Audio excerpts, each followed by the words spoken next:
Okay, good morning, everybody. Today is October 22nd. I hope everybody's doing well. We continue our march into this nice fall weather. I think that's great. A lot going on. And I want to go ahead and get going. Very quickly, I just want to remind everybody that Quiz 4 has opened up. Okay, it should be available this morning. And just another friendly reminder, you do have until Sunday night at 8 o'clock to take it.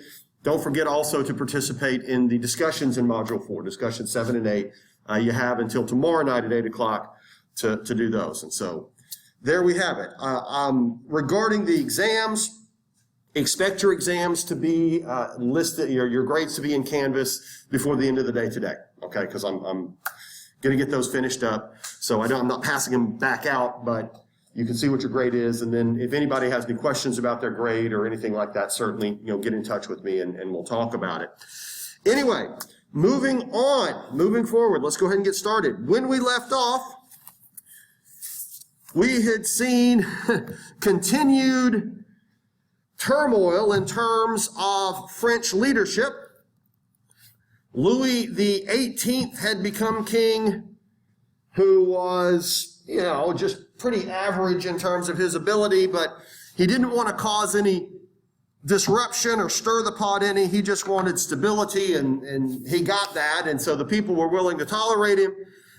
Then his brother Charles X became king, who did want to cause problems. Charles X was very conservative and was very embittered at all that had happened over the decades, beginning with the Revolution, and he tried to roll things back and even restore absolutism to a large extent, and it backfired spectacularly on him, and he ended up being run off the throne.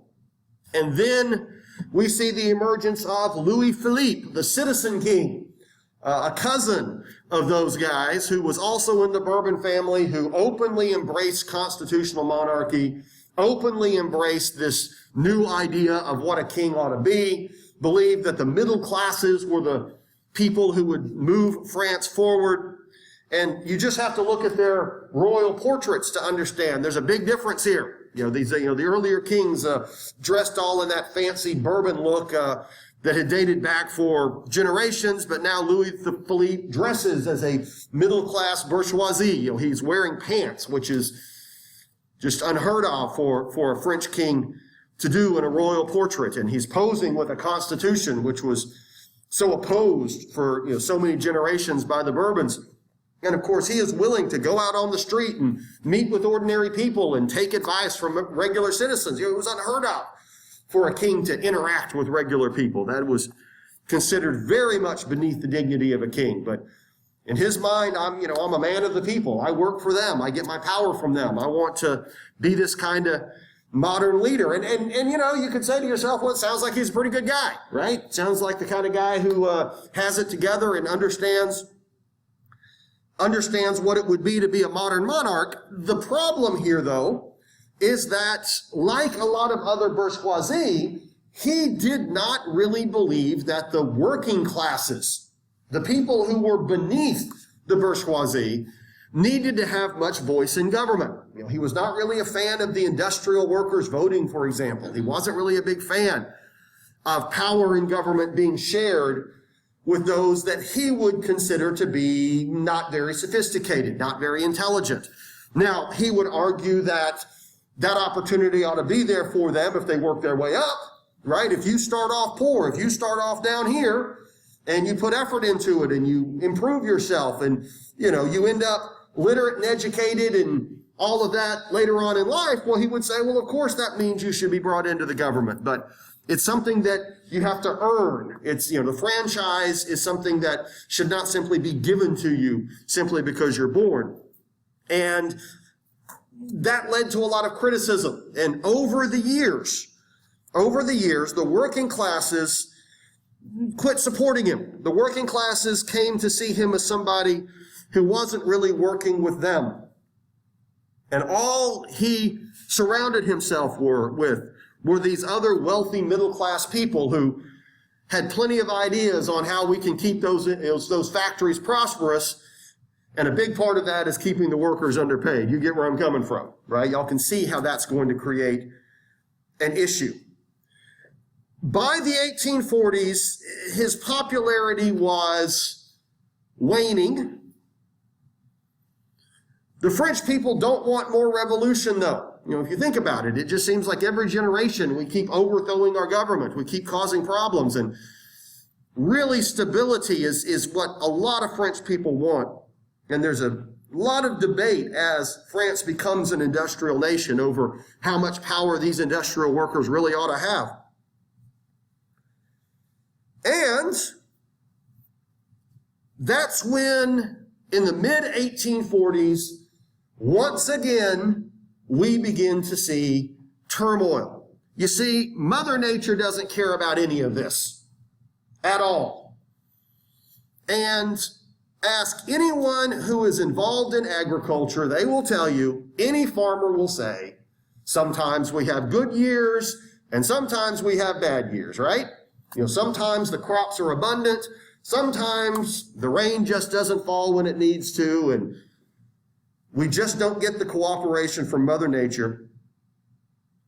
And what that means, of course, is that bread prices are going to go up in the bad years, right?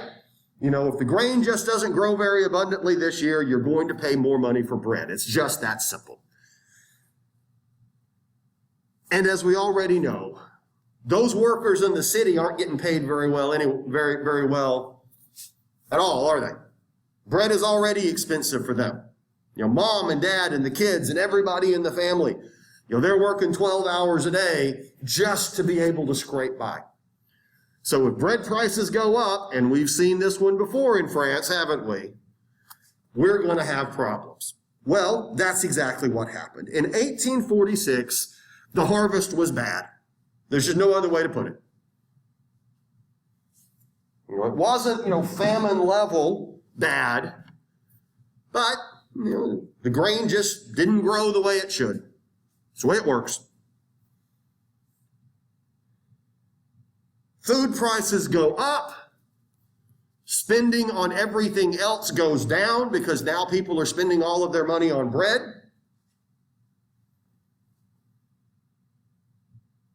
We begin to see a lot more hunger. And in these big industrial cities, there's already a lot of poverty in the streets. There is a huge call for the government to do something to help the people, but Louis Philippe and his friends, their answer is, we'll just keep working harder, right? If you're not doing well, what that means is you need to put in extra hours. Well, if I'm already working 12 hours a day, what exactly am I going to do? Those kids, well, they may end up living a better life if you keep working hard enough. Well, if those kids are in factories all day long, how are they going to become literate, right? There's a bit of a dilemma here.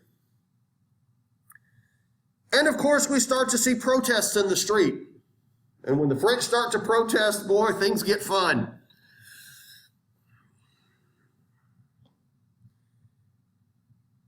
And there's a lot of mistrust among the bourgeoisie that these industrial workers are going to become violent. But the solution was we have to just kind of power through it and do better, and next year everything will be okay. And next year rolls around and we have another bad harvest. Uh-oh. More starvation in the streets. It's even worse. But now something started happening that had never happened before in the Industrial Revolution. Factories start laying people off.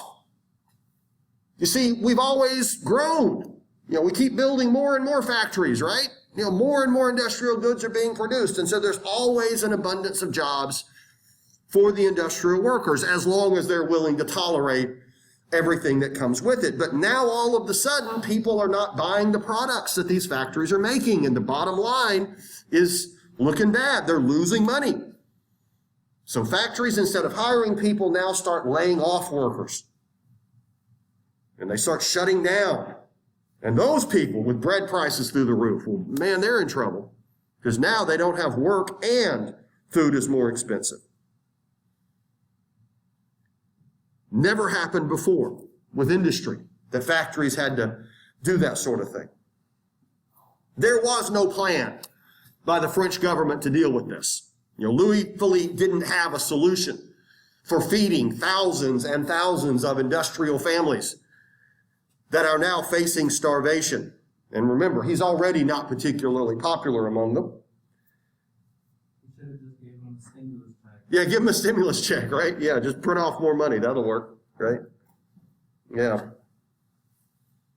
Problem solved. We'll just run the presses and make more money out of thin air. I'm against that unless I'm one of the people that gets the money. Then I'm all for it, right? Okay. Yeah, keep it up. Well, as you can see, we'll just go ahead and point out what we're obviously getting to. Revolt started happening. The protests turned into riots, and now we have genuine civil disruption happen. And this all started out in early 1848. By then, the people had simply had enough, and they start, breaking windows and stealing the food. They start openly calling for change.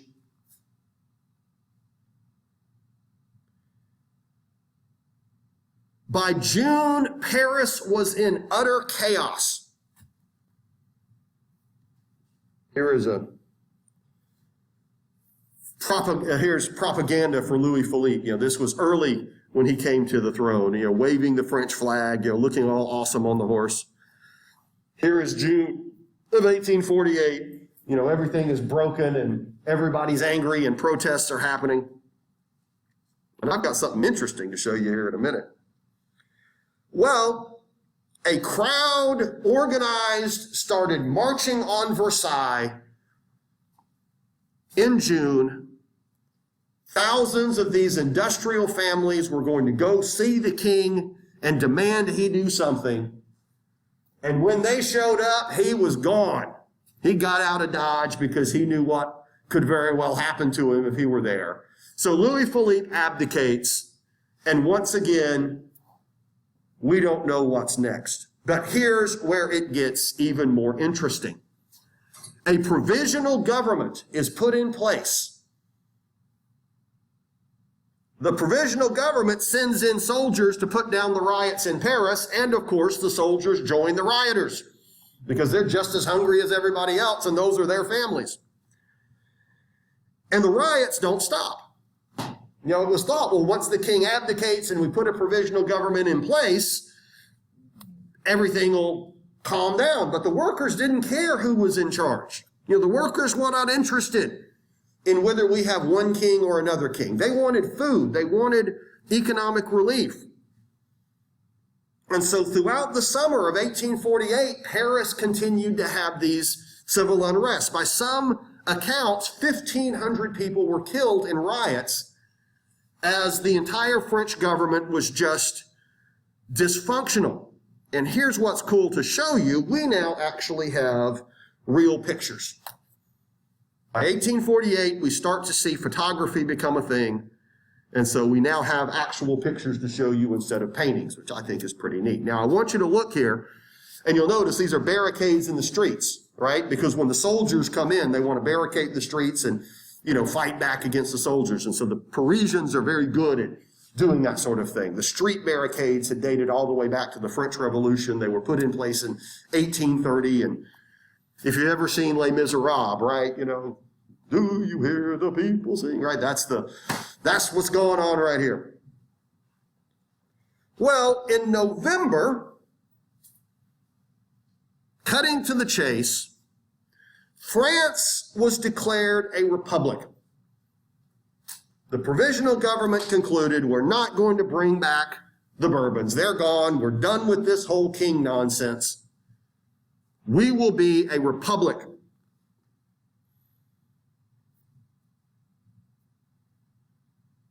And we will have an election. And we will elect a president. And the man they elected, I am not making this up, Charles Louis Napoleon Bonaparte, Napoleon's nephew. So now the Bonapartes are back. Napoleon's son had died as a young man, and so sort of the head of the Bonaparte family was this guy. And so if the Napoleonic thing had kept going, he would be the emperor. He would be the Napoleonic emperor of France if all of that had stayed in place.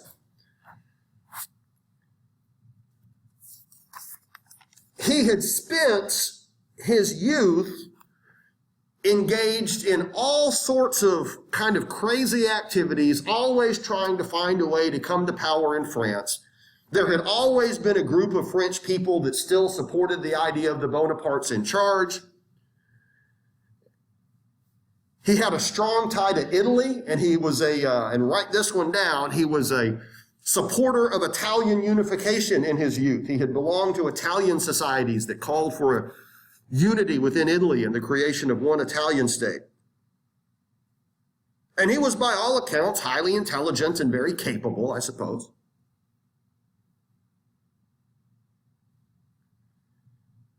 And by the late 1840s, there had sort of been this wave of nostalgia for the Napoleonic years. People had forgotten all of the destruction and all of the death and all of the problems that Napoleon had caused. And now, the Napoleonic years were seen as a time of glory and victory for France. And Napoleon was celebrated as this great leader and et cetera, et cetera. And so naturally his nephew is going to become more popular. They even went to St. Helena and dug up his body and brought Napoleon back and built a big old mausoleum to him. And there's a big old thing in Paris. You can still go to it today.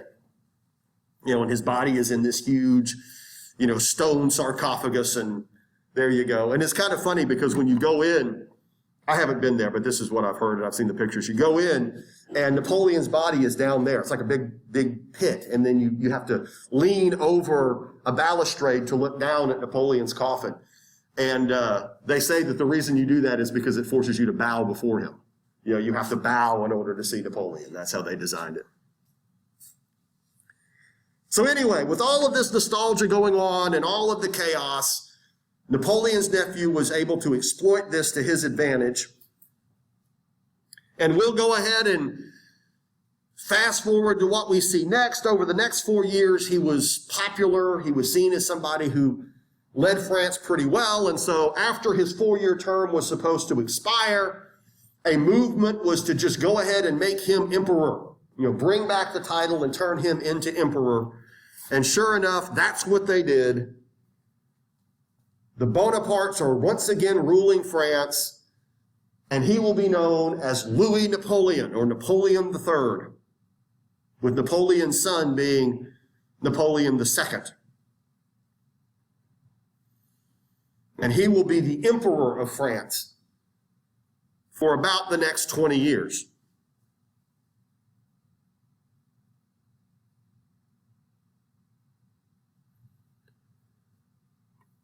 His most notable accomplishment was that he completely redesigned Paris.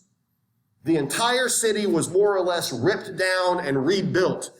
And the Paris of today, with the big wide boulevards and the parks and, the city of love, if you will, that Paris that we know today dates back to him. And those big, gigantic, wide boulevards were also there because he didn't want people barricading the streets. And so he made the streets really, really wide. The main avenues were really, really wide so that soldiers could march down the streets and it would be difficult for people to barricade if they ever got angry again. But 1848 can't just be tied to France. It is actually much, much larger and much more significant. You see, the bad crop years weren't just limited to France, as you can imagine. All of Western Europe experienced bad crop years in 1846 and 1847. And of course, these nations have industrial workers. All of the big cities. It isn't just Paris. And so they're going to have their own demonstrations. They're going to have their own layoffs from factories. They're going to have their own economic problems. And sure enough, by the summer of 1848, worker riots were erupting kind of everywhere. All over we began to see these workers moving into the streets, demanding reform, demanding economic relief, demanding food. Many were demanding government reforms where they could finally be allowed to vote, right? We're a democracy except for all of you people. Y'all don't get to vote because you can't read, and a lot of these workers weren't happy about this, as you can imagine. And all of a sudden, these nations have big problems on their hand, real big problems on their hand. Because just like in Paris, what they understand is we're kind of in a no-win situation, because if we allow the workers to continue to protest, they're going to overthrow the government or do who knows what. But if we send in the soldiers to put down the workers, the soldiers often join them, right? So how do we deal with this? Throughout the German states, now the map of the German states is a heck of a lot more complex than here, but throughout the German states, eruptions of worker riots sort of happened in all of the major cities, and the German leaders were all looking to Prussia for guidance. And the king of Prussia is Frederick William IV. The king of Prussia is Frederick William IV. Now, I want to remind you, there are many other German states. There are many other countries that are German. There is Bavaria, there is Baden, there is Wittenberg, there is Saxony, there is Hanover. There's a lot of different German states, but they're all smaller than Prussia. And all of these people are looking to them. All these people, looking to Frederick William. Well, what Frederick William did when all of these revolts started happening in Berlin, he decided that he would just let the workers burn down the city. He didn't send in the soldiers to put it down. In his mind, if I send in the military, they'll join the rioters, or they could join the rioters. And I'm just not going to take that risk. And so he decided if the workers want to burn down their own city, they can. Sooner or later, they'll get tired and go home. And that worked. And that's more or less what the other German leaders did too in their own capitals. It was ugly. It took a few weeks, but eventually the workers just left. He just kept the soldiers outside of town.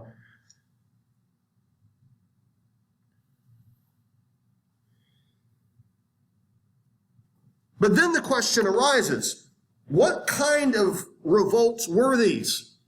Were these workers demanding bread and better jobs and economic relief? Or were these revolts led by workers that were demanding political reforms? We want freedom of speech and freedom of the press and the right to vote and constitutional government. Which is really on the minds of the workers?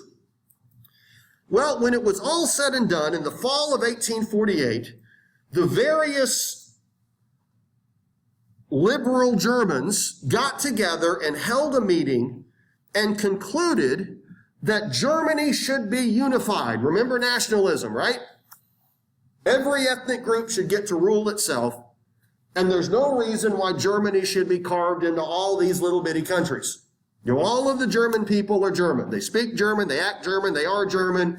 Let's have one unified Germany instead of that goofy looking map with all those weird crooked borders. And they got together and they held a big conference and they decided that the Austrian Germans would be excluded, because remember that Austrian Empire there, a big old chunk of that is German too, and they concluded, well, we can't put them in because that would divide Austria and the Austrians won't cooperate. But the rest of Germany can be unified under one country.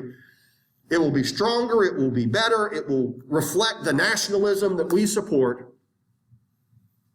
And they decided that the king of Prussia should become the new German emperor. So he would not only be the king of Prussia, he would rule all of the German people, with the exception of the Austrian Germans. And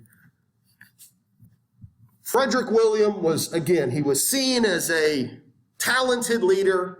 He was able to successfully navigate these revolts without losing his throne, unlike Louis Philippe. So maybe this is a guy who could be a good German emperor for all German people. And they went to him and they presented him with the crown of the German Empire and a new constitution to govern this new German state. And Frederick rejected it, turned it down and said no. No deal. Now, whether or not he was polite about it might be subject to debate, but he made it very clear that he would not become an emperor of all the German people. He said, no, I will not do that. Or more specifically, I will not become an emperor of the German people your way. You bring me a crown, you bring me a constitution, and you tell me I'm going to do this. Well, in his mind, that also means you can take it away if you feel that I'm not doing the right job. So in his mind, if we're going to unify Germany, we're going to do it my way, not your way. So he told these liberals and these nationalists, this is not something that I support. Liberalism and nationalism are not good, according to the leadership. Remember that. And that's exactly what these people are trying to promote. So he said, no, I'll be the king of Prussia. I'm not going to be part of this. So Germany keeps on going down the road. Now, Germany will be unified. It's going to take a few more decades. Got about a little bit more than about 23, 24 years later, we will see Germany unified. But it's going to be unified under a very different set of circumstances. We're not there yet. So Germany is all these little itty-bitty countries, and the push for nationalism is to turn it into one, and it didn't work. Not in 1848. I want you to look at Austria, that big, giant, orangish empire that is part German but part everything else. It looks like it's one country with one big set of borders, but I can assure you it isn't even close to that. There are Czechs, there are Slovaks, there are Bosnians, there are Poles, there are, of course, Germans, there are Hungarians, there are Croatians, there are, I don't even know what you are, but you speak a weird language. All kinds of different people are all crammed together in this unnatural Austrian empire. And I will remind you, the capital of the Austrian Empire is Vienna. The capital is Vienna, not Venice. Venice is Italian, the water streets and the gondolas, right? This is Vienna. It is a beautiful city. It is the city of music, right? When we think of Vienna, we think of Mozart, right? You think of all that went along with that. Well, Austria is unnatural. One big political state, but many different ethnicities. There were 12 separate versions of the national anthem in Austria. You can't have one national anthem because the people are so different. The Austrian military was an absolute mess. Austria didn't really have one military. It had to have, 12 different militaries because officers can't give orders to other soldiers unless they're their own people, right? So how do you have a military when everybody is speaking different languages? So it was a big problem. And when these revolts broke out, the nationalists started taking over and demanding that the empire simply be dissolved. Let's just end it and let's give ourselves all independent countries. Let's create an independent Hungary for the Hungarians and an independent Croatia for the Croatians and an independent Slovakia for the Slovaks and whatever. You get the idea. And of course, the government in Vienna was completely incapable of putting down all of these revolts. They were happening everywhere. And of course, a big problem with that also, if you think about it, and you'll be the emperor, right? You're in Vienna and somebody says, the Slovaks have now revolted and they're demanding their own country and there's riots in the streets of those cities. And you say, send in the army then and put it down. And they say, well, are we going to send in the Slovakian soldiers to put down a Slovakian revolt? Probably not a good idea, right? And then you say, well, in that case, send in the Hungarians to put down the Slovaks. And the Hungarians are like halfway across the country, right? No, I forget it. We're not doing that. And so, it was just an absolute mess.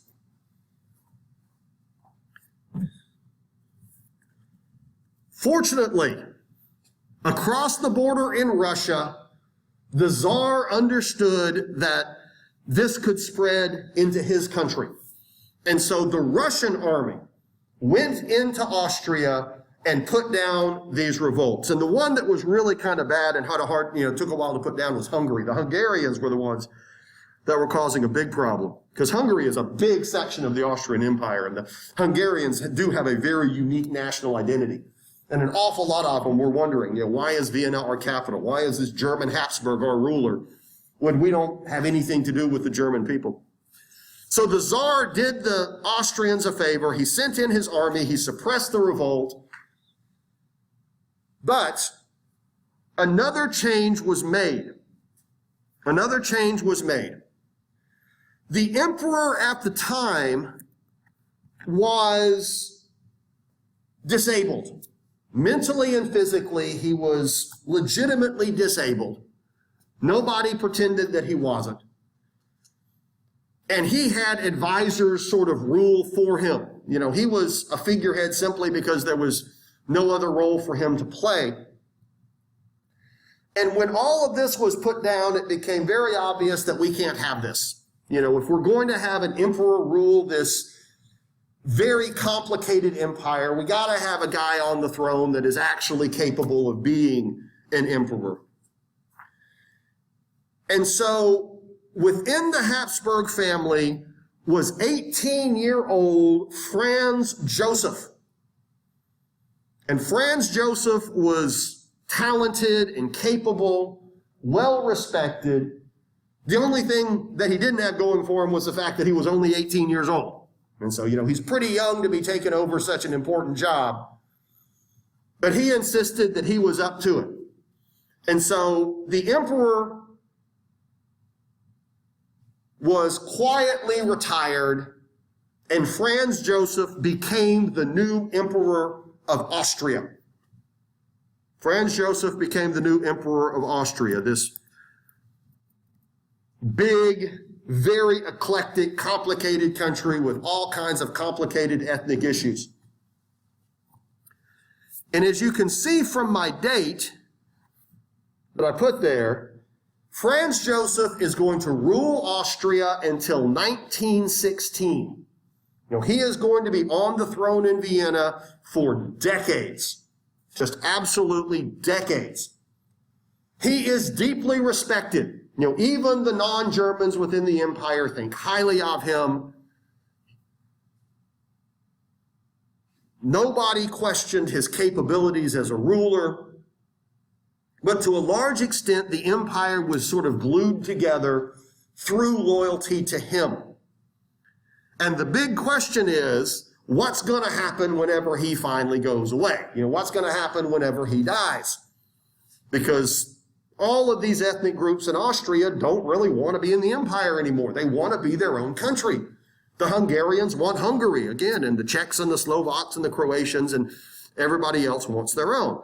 And over the course of Franz Joseph's rule, the Ottoman Empire, there it is, and you can see it down here, continues to get weaker. It's sort of that green empire down there. And you see that little blue place, this little blue state here called Serbia. All right, you see this right here? If you're wondering, why am I making such a big deal out of Austria? Don't we have something more important to talk about? Well, we do. Serbia is another example of how nationalism doesn't work on the ground. You see, the Serbs live kind of everywhere. There's lots of Serbs still living in Austria. There's lots of Serbs still living in Bosnia. And the Serbian people are saying, we want to form our own country, and we want to form a Serbia that is reflective of where the Serbian people live. And so the Serbs are going to start giving the Austrians problems, and the Serbs are going to start demanding that part of Austria become Serbia. And in 1914, one of those Serbs decides that he's going to shoot the Austrian heir to the throne. And of course, once he decides to do that, we're going to have World War I. So understanding what you might think is not particularly relevant all of a sudden becomes extremely relevant when the wrong man gets shot.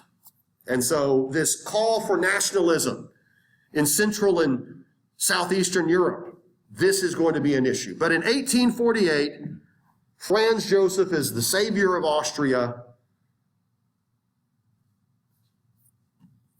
This is going to get interesting. This is going to get interesting. Well, one more state or group of states that we need to look at, and I'm only going to mention them quickly, is Italy. I want you to look to the south there where Italy is. You will notice Italy isn't one country either, is it? Now, are the Italian people one people? Well, yeah, again, they look Italian and act Italian and are Italian, they eat their, spaghetti all together, right? Now, the Italians will tell you that Italy is in fact extremely diverse. The people of Sicily are very different from the people of Venice. Italy is in fact very much divided ethnically, and so there's sort of a unifying culture, but sort of not. North Italy is in fact very different from South Italy. As I think I mentioned before, the people of Venice cannot really have a conversation with the people of Sicily. The language is too distinct. But nonetheless, there will be calls to unify Italy as well. Italian nationalists will say, why are we all these different little bitty countries? Why don't we become one Italy? It'll be good for all of us. Just like those German nationalists to the north want to unify Germany, we need Italian nationalists to the south who want to unify Italy. Oh, and did I mention that the new emperor of France is actually a fan of that? And now he's actually in a position where he might be able to do something about it, right? Like I said, things are going to continue to get interesting. This idea of suppressing nationalism, forget it. It's not going to happen. This idea of maintaining a balance of power where the great powers of Europe sort of keep each other in check. Well, what happens when Italy is unified and it is now another one of those great powers? What happens when Germany does become unified and it is now one of those great powers? What happens when Austria becomes too weak to act as a great power? You can't just dismiss these very, very powerful forces. And speaking of former great powers, we've got to move on. I want to talk about the Spanish Empire. I want to talk about Spain, which certainly looks like a big, significant state, but by the year 1800, Spain was a third-rate power in Europe. It was not significant in any notable way.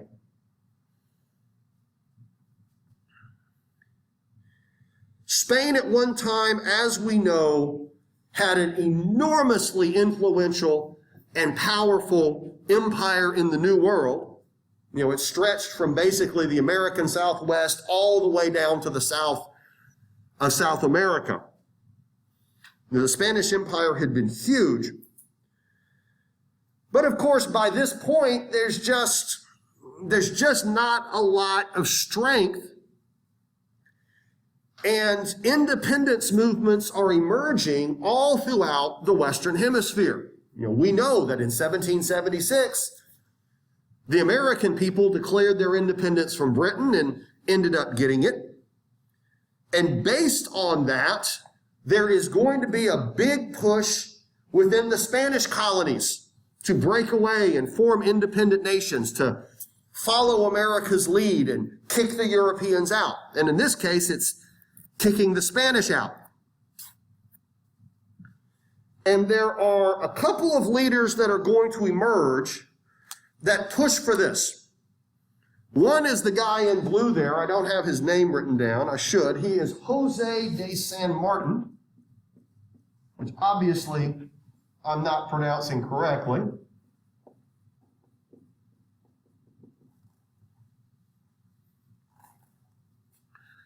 San Martin was born to a wealthy, aristocratic South American family.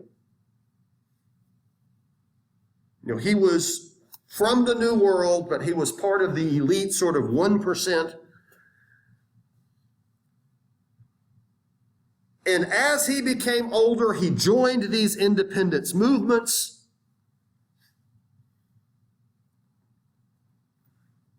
Argentina, Chile, and Peru were all part of the movement that he pushed, and they all became independent as a result of his actions.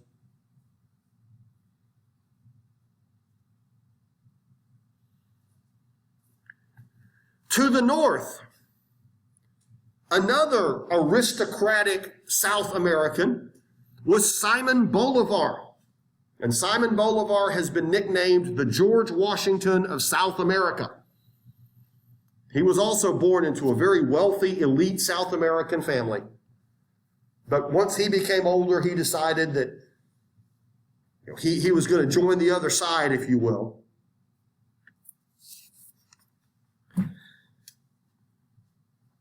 In the early 1800s, Simon Bolivar is going to lead independence movements in what is today Venezuela, Colombia, Ecuador, and Panama.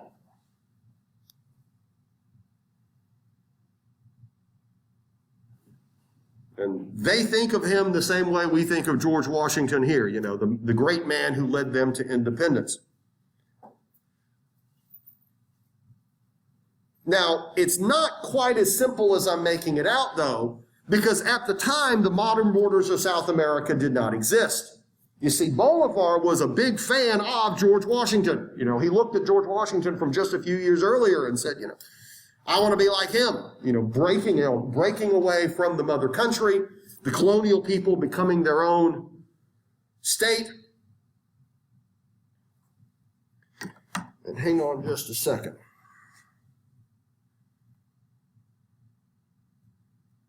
Well, I don't think I can do it here. Well, that's unfortunate. Hang on.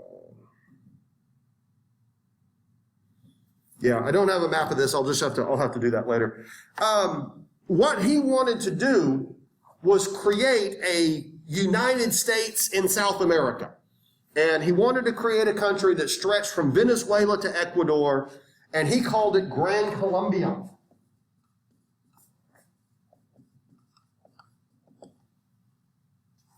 And altogether, we're talking about a pretty big country. We're talking about at least half the size of the continental United States, if not bigger. This would be a big nation. It would have ports on the Atlantic and the Pacific, etc. And San Martin wanted to do basically the same thing further south. Peru, Chile, Argentina. He wanted all of those to become one country, to unify these South American colonies. But see, here's the problem.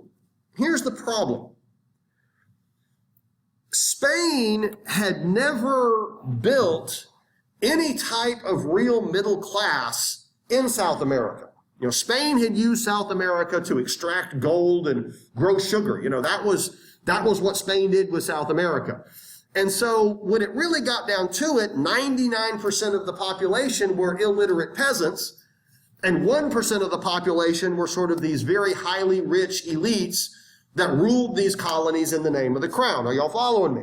And you see, San Martin and Bolivar came from those 1% classes. As a matter of fact, Spain was so determined to maintain this system, and it was so entrenched, that there was a real clear racial element to it as well. The leadership in the South American colonies did not consider themselves South American. They considered themselves Spanish. Even though I'm born and raised in South America, I'm a Spaniard, not a Colombian or an Argentinian, because, my family is all Spanish. They marry within, the Spanish culture. There was a clear distinction there. And Spain actually created a really complicated and extremely absurd ranking system based on how Spanish you actually were. For example, if you were an ethnic Spaniard born in Spain, you had a much higher social rank than if you were born to a Spanish family, but you were born in the New World. Even though you are just as Spanish, if you weren't born in Spain, then that doesn't count. If your father is Spanish, but your mother is Native American, native South American, well, then you're mestizo, which puts you at a lower rank, et cetera, et cetera. And there's this real super complicated, admittedly very ridiculous chart that they would come up with. And your social status was entirely determined by your birth in that regard. It was even so ridiculous, and I'm not making this up. If you're born in Spain and you're Spanish, you have a higher social rank than if you were born in the New World and you're of a Spanish family. And so what happens if your mom gives birth while you're on your way over? If your mom gives birth on the boat? Well, in that case, if you're headed toward South America, then you are technically born in South America. But if you're headed toward Spain, you're technically born in Spain. And so what the sea captain would often do is spin the ship around while the woman was in labor so she could give birth while the ship was pointed at Spain. And then he would turn it back just so the kid could say, I was born in Spain. That's how stupid this was. But anyway, this is the point that I'm making. If you were not one of those 1% of the people who were quote unquote Spaniards, Spain didn't invest in your well-being. Spain was not interested in building a middle class. It was not interested in building literacy. It wasn't interested in building infrastructure, independent banking systems or anything like that. And so once these nations became independent, 1% of the population kind of owns everything, and 99% of the population are considered racially inferior and forced to do all of the work. And that just doesn't work out very well. It's really, really hard to have a democracy when you don't have a thriving middle class. And that's frustrating to think about because, again, that's what the bourgeoisie that don't want the working class to vote to think. But on the ground, democracy really only works if the people voting know what they're voting for. And if the people voting have a clear understanding of the issues and a clear understanding of the candidates and are sophisticated enough not to let themselves be manipulated. And in South America, it just didn't work. In South America, attempts to implement democracy usually ended up with dictatorships. And these chiefs would come along, these warlords would come along, and they would put themselves in power and immediately start dismantling all of the institutions that would build a middle class. And so Gran Colombia was put together under Bolivar, and he wanted really, really bad for it to be the next United States. Unfortunately, it failed. The various warlords within that nation started fighting amongst each other, and before you know it, we have Venezuela, we have Colombia, we have Ecuador. And so instead of one country, we ended up with several. And then Panama will come later, but that's the United States' fault. We call these dictators caudillos, boss man, you get the idea.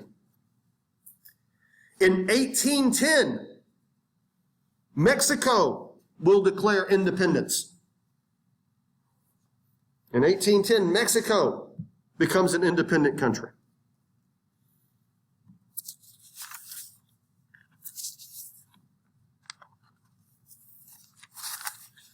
Now, Mexico is going to go through all types of different governments and different dictators. One of the most flamboyant early dictators was Antonio López de Santa Anna.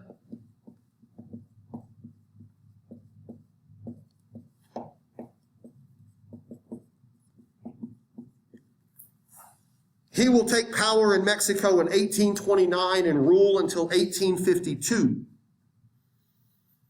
And Santa Anna will be the man who fights against Texas independence when Texas declares its independence from Mexico. And yes, at this time, Texas was part of Mexico. And if Mexico wants it back, that's fine with me. I'm okay with that. As the Spanish Empire is dissolving in the New World, Florida and the Gulf Coast are vulnerable. Because you see, Spain really isn't doing anything with Florida and the Gulf Coast anyway. There is no economic development taking place roughly from New Orleans all the way to the Atlantic Ocean. And so in 1819, the United States purchased Florida and the Gulf Coast for $5 million. And this was the Adams-Onis Treaty.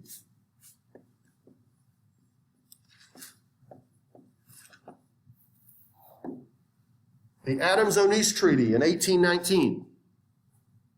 And the Adams in that is John Quincy Adams, who was Secretary of State. And the Onis is the Spanish foreign minister. And Spain sold Florida and the Gulf Coast to the United States simply because they figured they were going to lose it anyway. You know, the Spanish had come to conclude that it was untenable. This was not land that was largely settled. And so, why not? Andrew Jackson had actually already invaded. And once Jackson comes in, you know, you're not stopping him. Florida and the Gulf Coast. And of course, I do bring that up because where we are right now is part of the Adams-Onis Treaty. That was brought into the United States as a result of that. This used to be called Spanish West Florida. I don't know if y'all know that. But where you are right now is Spanish West Florida.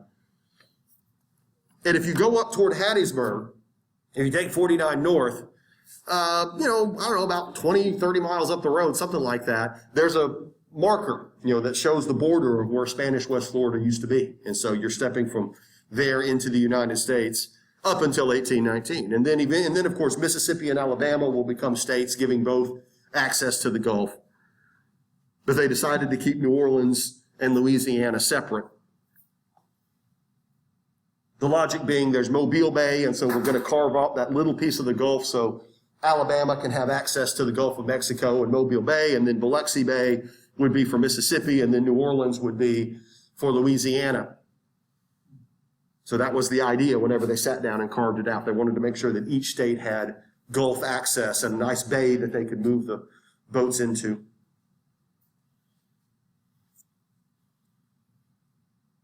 And, if Alabama wants to give us Gulf Shores, we'll take it, right? I can have that. That's fine with me.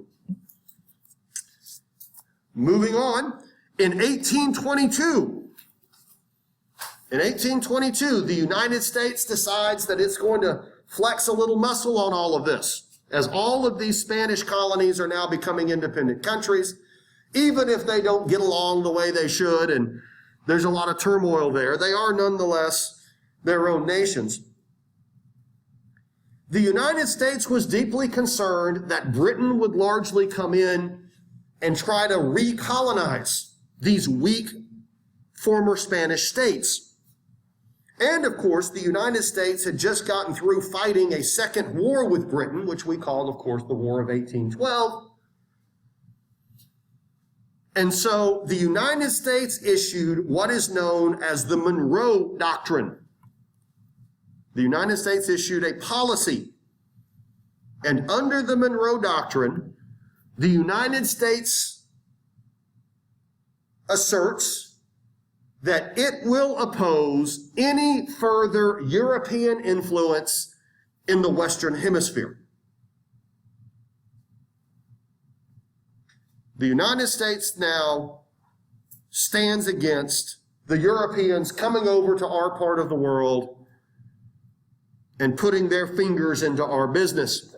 And most specifically, the Monroe Doctrine is against recolonization. No other Western Hemisphere regions will be turned into European colonies.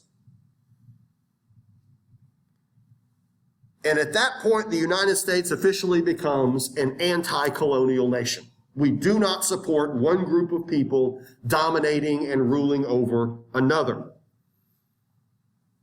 We will officially call for self-determination. Every country, every group of people should get to govern themselves. And so in a sense, we're embracing nationalism, aren't we? Right? And so the Congress of Vienna says nationalism is bad. The United States says, well, don't be so sure about that. Nationalism is a better alternative than one group of people ruling over another. What do you think the United States would think about all of those revolts taking place in 1848 in Austria? We would say the Hungarians should get to rule themselves, right? We would say, the Austrian Empire is unnatural and it isn't right for German people to rule over non-German people. And so, yes, if Austria needs to naturally dissolve and form states that better reflect the facts on the ground, then go for it. And then you say, well, that would create chaos and turmoil and civil war. Life's messy, right? Got to work it out. How about we negotiate rather than fight? Maybe we can prove that we're better than that. But America's policy, of course, is nationalism, that people should get to govern themselves. We are opposed to colonization. And under the Monroe Doctrine, we are definitely opposed to European influence in the Western Hemisphere. And that doctrine is still technically in place. In the 19-teens, Germany was poking its fingers in Venezuela, and Teddy Roosevelt invoked the Monroe Doctrine. I mean, he went to the Germans and said, by the way, that Monroe Doctrine from way a long time ago, it's still in place. He called it the Roosevelt Corollary, and then he showed the Germans a big map of all the American warships in the Caribbean and said, by the way, see all those boats there? Yeah, the Monroe Doctrine. Pack it up and leave, Germany. Anyway, moving on. Let's talk about this balance of power thing. Let's talk about this idea that all of the great nations of Europe will balance each other out and keep themselves in check. Let me show you the Congress of Vienna map. Oh, I don't have it here.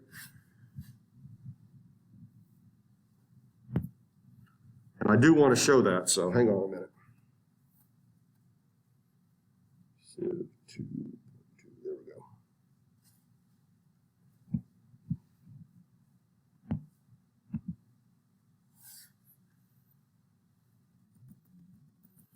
Remember all of this.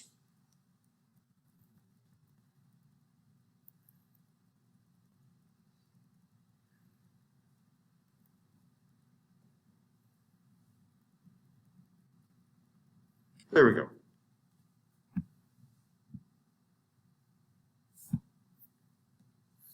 Yes, this map of the Congress of Vienna, or what Europe looked like after the Congress of Vienna. Oh, that's Napoleon. There we go. This is what Europe looked like after the Congress of Vienna. And so once again, I want to remind you, I want to show you. There is Britain, which is the big pink area up there. That is a great power. France is the green area there. That is a great power. We can see France. Of course, we see big yellow Russia. We see the Austrian Empire, and then we see Prussia up there with all of those other little bitty German states all around, which is a big, complicated hodgepodge. But of course, kind of what we've already talked about, there are some other large countries there that are not considered great powers. Look at Spain, right? Spain's a big country, but it's not a great power in Europe. It is now a third-rate power, and we can see how its empire in the New World is dissolving, and that kind of throws things off a little bit, right? What were to happen if Britain were to start exploiting that? But I want you to take a look at the Ottoman Empire, the big pink area down near the Black Sea. We've talked about the Ottomans before. The Ottoman Empire should be considered a great power, right? I mean, it's certainly big enough. But the reality is, we know this. The Ottoman Empire is gasping for air by the 1800s. It looks very large on paper, but in reality, it is like Spain. It is very weak. It has a weak military. It has all these different ethnic groups that are trying to break away. I mentioned the Serbs. You'll notice on this map, Serbia is not yet independent, right? The Serbs are going to break away from the Ottomans, the Turks. And it becomes very clear that this empire ain't going to last that much longer. That within, a few generations, we're probably going to see an awful lot of other countries emerge, and the Ottoman Empire will simply go away. Now, the Turks and the Russians have hated each other forever, and they have fought many wars and had many conflicts with each other over the generations, up to this point, of course. And as the Ottoman Empire is dissolving, is weakening, the Tsar is licking his chops. And the Tsar realizes this is a situation that I can take advantage of. Now, we have discussed this before with Peter the Great. Russia's big problem has always been naval access. The Tsar has all the land and all the land resources he could ever possibly use, but he doesn't have good access to the water. If you look up near the Baltic Sea, he's pinned in by Denmark and Sweden. And if you look down south, he's pinned in by the Ottoman Empire. And, he can take his boats and sail them around in a circle on the Black Sea, but Russia cannot get out into the Atlantic Ocean without permission from the Turks. And that tiny little stretch of land between the Mediterranean and the Black Sea, the Bosphorus and the Dardanelles, those have always been a place where the Sultan can cut the Russians off anytime he wants. And so the Tsar sees that the Ottoman Empire is getting weak, and he sees a chance to exploit this. The ultimate prize for the Tsar, the holy grail of solving this problem, would be capturing Constantinople, the capital of the Ottoman Empire, and turning it into a Russian city. Now, of course, we know that has never happened, but if the Ottoman Empire continues to dissolve, who's to say that can't happen at the time? The French and the British and the Germans are all looking at this, and they understand that this is not something that they want to see. This could put Russia in a whole new level of strength. What were to just happen? Again, just connect the dots. What were to happen if the Russians were to start invading all of that pink territory?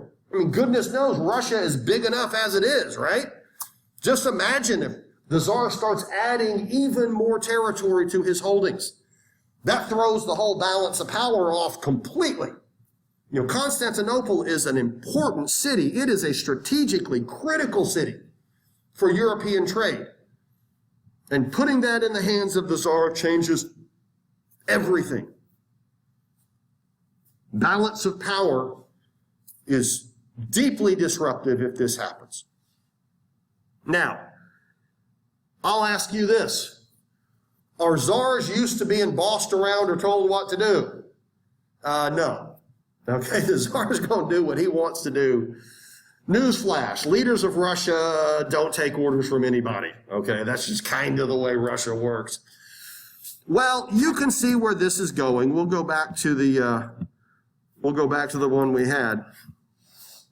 Well, real quick. This region here to the north of the Black Sea, this region here, and you can see it right there, this is known as the Crimea. And that little piece of land that goes out into the Black Sea is known as the Crimean Peninsula. And it's gone back and forth between the Turks and the Russians, although it has been Russia for a very long time.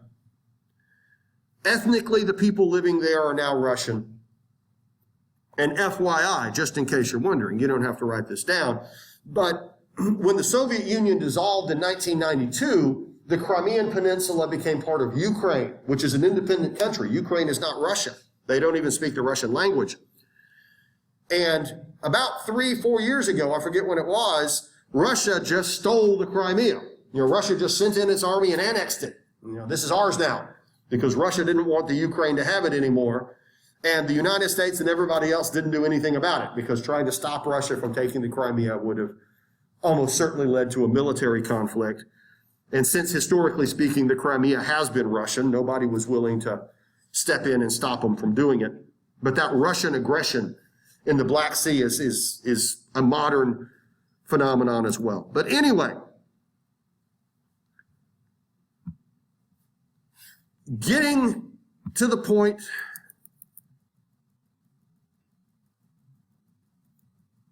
oops, there we go. Getting to the point I want to make, where are we here? Civ 2.3. We all know where this is going. In 1853, war erupts between Turkey and Russia over land in the Black Sea. War erupts between Turkey and Russia over land in the Black Sea. This was clearly Russian aggression. Russia basically was just looking for an excuse to go to war.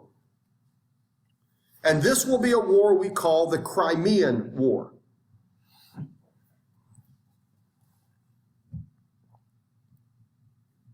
And there is a very real fear by the French and by the English that Russia can win this.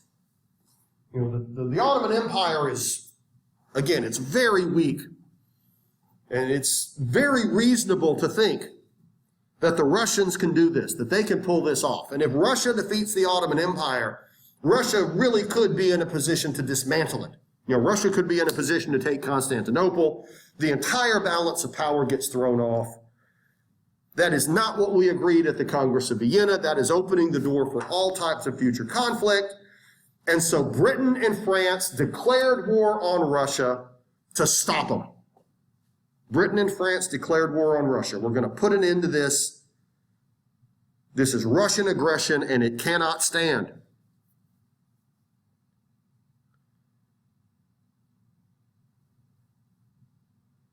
The reality is neither side was prepared for a war like this. Neither side was even remotely prepared for it. Both sides would have to send soldiers thousands of miles away. There are all types of logistics involved. They have to be fed. They have to be taken care of. There's weapons. There's ammunition. There's all this other stuff. And so very quickly, the war turned into a giant debacle for both sides. This is going to be the first military conflict that is covered extensively by photographs. But the British and the French were fighting the Russians, and there were battles on the Crimean Peninsula that were nasty and bloody. You can see over here on the right, we have, I'm assuming, Captain Crunch giving his orders. And it didn't take long at all before this war also became deeply unpopular. Particularly in France and Britain, people are looking at this and they're scratching their heads and saying, please explain to me why we're fighting the Russians in the Crimea. You know, what the heck does this have to do with being French or being English? You know, I'm not Turkish, I'm not Russian, I don't live near the Black Sea, this doesn't have anything to do with me. Last I checked, Russia has not invaded France or Britain. Why are we fighting this war again? Anyone in here? Here's a show of hands. Are you going to go off and get blown into smithereens to fight some war some far away that has nothing to do with your country against two people that have never attacked you? Anybody in here going to volunteer for that? And so strategically, the leaders of these countries can make this argument, but on the ground, the people are saying, no, this is stupid. Why are we fighting this? And of course, remember, Britain and France are democracies now. Right? People get to vote. People get to express their opinion.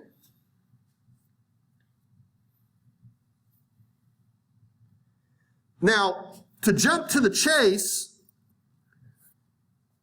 neither side necessarily won the war, but they signed a peace treaty in 1855, and the Russian aggression was stopped.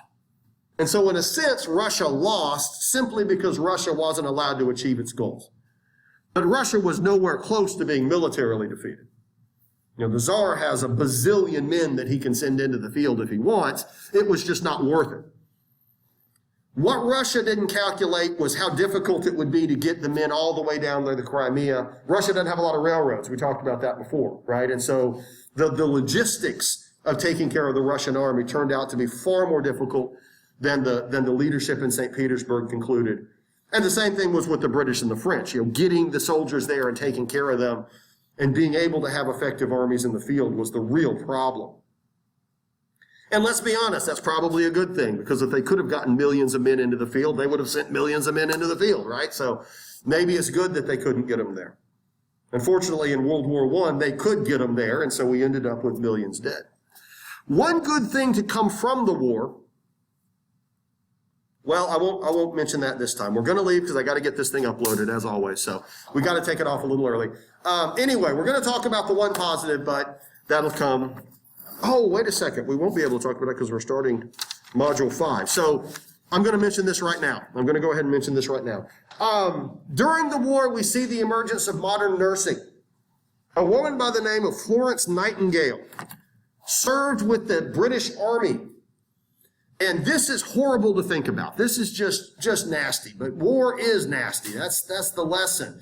During this era, there just wasn't any realistic way to save someone who had been critically injured in a battle. If you get shot with a bullet or, get part of you blown off, you're dead.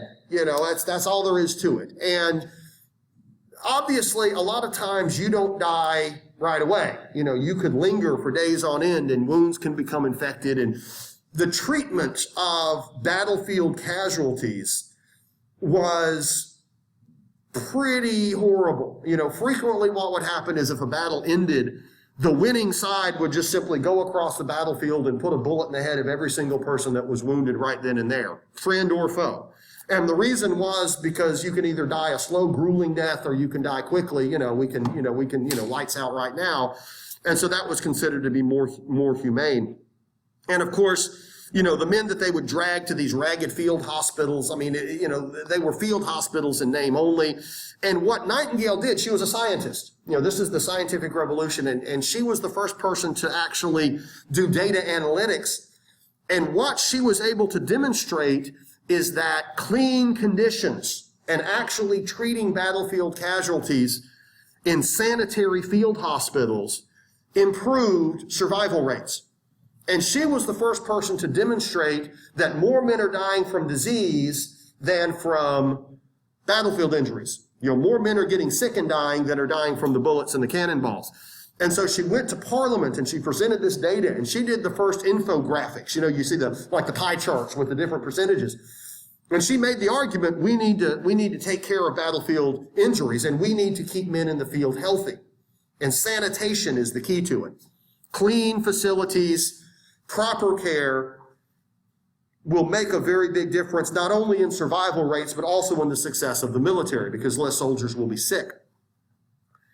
And she is the first nurse. She invented nursing. That is where nursing comes from. And so from her, an army of nurses were trained, and that is where nursing and data analytics have their origins. And I wish I should show some maps. I should put this up there. But the first, the charts that she created with different infographics of the men that are dying of casualties, men that are dying from diseases, the number of men that are sick, etc. It's very, very modern and very readable. And when the leadership in Britain looked at this, they were like, oh, this is worth doing. So nursing comes from that. And on that note, we'll get out of here. So y'all take care and have a good weekend starting Saturday. And I'll see everybody on Tuesday. Don't forget to take the quiz.